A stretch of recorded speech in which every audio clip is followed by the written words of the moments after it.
ভয় পাচ্ছেন কেন বলেন না? তারেক সাহেবকে বানাবেন। আশ্চর্য ব্যাপার। তারেক সাহেবকে বানাবেন এটা বলে দেন। তারেক সাহেবই তো হবে। কি হবে? Very good. খালেদা জিয়া হবে, খালেদা জিয়া না হলে তারেক সাহেব হবে। অসুবিধা কি আপনার? ধন্যবাদ। এগুলো নিয়ে আপনারা তো মাথা ব্যথা করেন। ধন্যবাদ। আপনি চিন্তা করেন। আপনি ভাই আমি তো একজন লাল সালুতে পড়েছিলাম।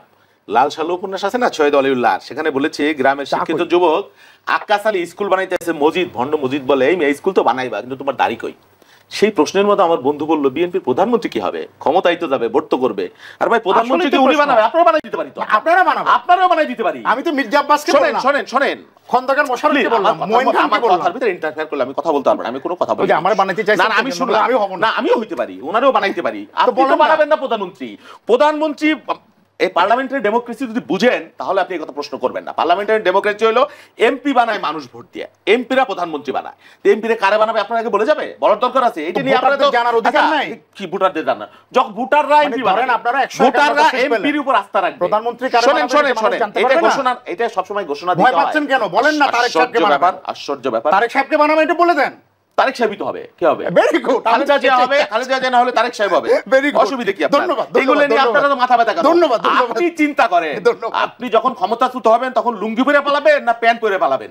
ওইটা চিন্তা করেন। আওয়ামী লীগের সভাপতি কি হবে ওইটা চিন্তা করেন। খুব বেশি দিন না তো, এই কয়েকদিন পরেই এই পরিমাণ আওয়ামী লীগের এরকম দেখছি, আওয়ামী লীগকে এরকম দেখছি, আওয়ামী লীগকে এরকম দেখছি, মুক্তিযুদ্ধের সময় দেখছি লুঙ্গি পরে পালাইছে। এত বড় আওয়ামী লীগ, আপনি ওইটা ঠিক করেন। আপনি লুঙ্গি পরে পালাবেন, আপনি লুঙ্গি পরে পালাবেন না প্যান্ট পরে পালানোর সুযোগ পাবেন? ওইটা পালানোর কথা বলি না, আমি বলছি আপনাদের প্রধানমন্ত্রী কে হবে? আমি তো বললাম যে আপনারা কোথায় পালাবেন, কে প্রধানমন্ত্রী হবে ওইটা নিয়ে পারি। তারেক সাহেবকে প্রধানমন্ত্রী বানাবেন এটা বলতে পারি? হ্যাঁ বলেন। ধন্যবাদ। তারেক রহমান আমার পার্টির ভারপ্রাপ্ত চেয়ারম্যান। ধন্যবাদ।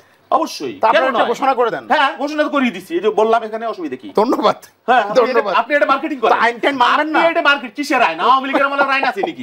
শেখ মুজিবরে দুর্নীতির দায়ে সাজা দিয়েছিল, ওইটা মানেন? শেখ সাহেবের সাজা হয়েছিল, ওইটা মানেন? ওইটা মানেন তো প্রধানমন্ত্রী? ওইটা মানেন? ওইটা আগে মানেন। ওইটা কত টাকা চুরি করেছেন, বটগাছ তালগাছ হয়েছেন, আপনার প্রত্যেকের নামে মামলা হবে তো? আপনার প্রত্যেকের নামে জেনুইন মামলা হবে। আপনি কি বলেন? আপনার ভারপ্রাপ্ত তারেক সাহেবের আপনি আপনার পেটিকোট দিয়ে আসামি করেছেন, রায় দিয়েছেন, যেই কোর্ট রায় দিয়েছে সেই কোর্টে তো বলছে দেশটাকে জাহান্নাম বানাবে। কোন কোর্ট? আপনার পেটিকোট, এই কোর্ট দিয়ে আপনি রায় দিয়েছেন। এই রায়ের কি ভ্যালু আছে বাংলাদেশের মানুষের কাছে? এটা আওয়ামী লীগের আদালত। আওয়ামী লীগের আদালত তো সব হইতে পারে। আওয়ামী লীগের আদালত দিন রাত বলতে পারে, রাতকে দিন বলতে পারে। আপনার আইন আমরা মানব কিসের? আপনি যে আইন করেছেন, আপনি আইন করেছেন অন্যায়, আপনি আইন করেছেন জালিয়াতির, আপনি আইন করেছেন প্রহসনের, আপনি আইন করেছেন বেইনসাফি। আপনার জন্য আপনার কিসের আইন? তো প্রতিদিন কোর্টে যাবেন। আচ্ছা আপনার কথা আমি বলতেছি, আমার কথা আপনি নিতে আমাকে বাধ্য করছেন। আপনি আমাকে বাধ্য করছেন, কিন্তু বাধ্য বেশি দিন করতে পারবেন না। এটা মনে রাখবেন। কতদিন পারবো? আপনি সেটা মনে রাখবেন। কালকেও না করতে পারেন, পরশুদিনও না করতে পারেন। আপনার সময় শেষ হয়ে গেছে, আপনার সময় শেষ হয়ে গেছে। বাতিল করে দিবেন। কোর্ট থাকবে কিন্তু আওয়ামী কোর্ট থাকবে না, আওয়ামী বিচারক থাকবে না, আওয়ামী অ্যাটর্নি জেনারেল থাকবে না, আওয়ামী দুর্বৃত্ত থাকবে না। যেই কোর্ট ঘাট ধরে বের করে দেয় ওই কোর্ট চলবে না, ওই আইন চলবে না। আপনার নেতা, আপনার মেয়র বলেছে রাতের বেলায় বের করে দিছি একজন প্রধান বিচারপতিকে। সেই কোর্টের কথা বলছেন তো আপনি?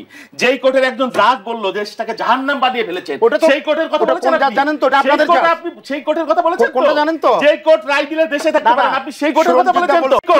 ও যেই কোর্ট, যেই কোর্ট রায় দেওয়ার আগে সচিবের বাড়িতে যে অস্ত্র নিয়ে রায় লেখে, সেই কোর্টের কথা বলছেন আপনি? সেই কোর্টের কথা বলছে।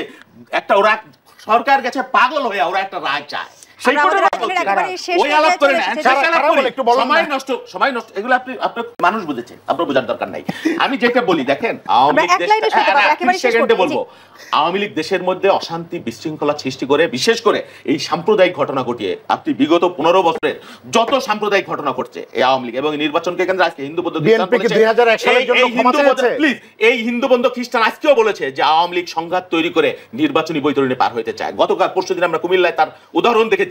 বাহার সাহেবের নেতৃত্বে ওখানে যুবলীগ হামলা করেছে, এর আগে রামুতে হামলা করেছে, পঞ্চগড়ে হামলা করে হামলাকারীরা মন্ত্রী নিয়ে গেছে, মন্ত্রী সেখানে বলেছে যে হামলাকারীরা সাথে আছে। জানতে চেয়েছিল, এই যে আওয়ামী লীগ তারা যে সত্যিকার অর্থে দেশটাকে জাহান্নাম বানিয়ে ফেলেছে, এই জাহান্নামের আগুনে বসে পুষ্পে হাসি হাসলে বিএনপি যদি ক্ষমতায় যায় তাদের প্রধানমন্ত্রী কে হবে? আওয়ামী লীগের হাতে দেশটা নিরাপদ না। কোনোভাবেই নাম ধরছিলেন। আওয়ামী লীগ দেশটাকে জাহান্নামের কথা বানিয়ে ফেলেছে। তারেক সাহেব আছে তাদের ভারপ্রাপ্ত চেয়ারম্যান। শুনেন, এই প্রথম একজন বললেন যে বিএনপি ক্ষমতায় গেলে একজন দণ্ডপ্রাপ্ত আসামিকে প্রধানমন্ত্রী বানাবে।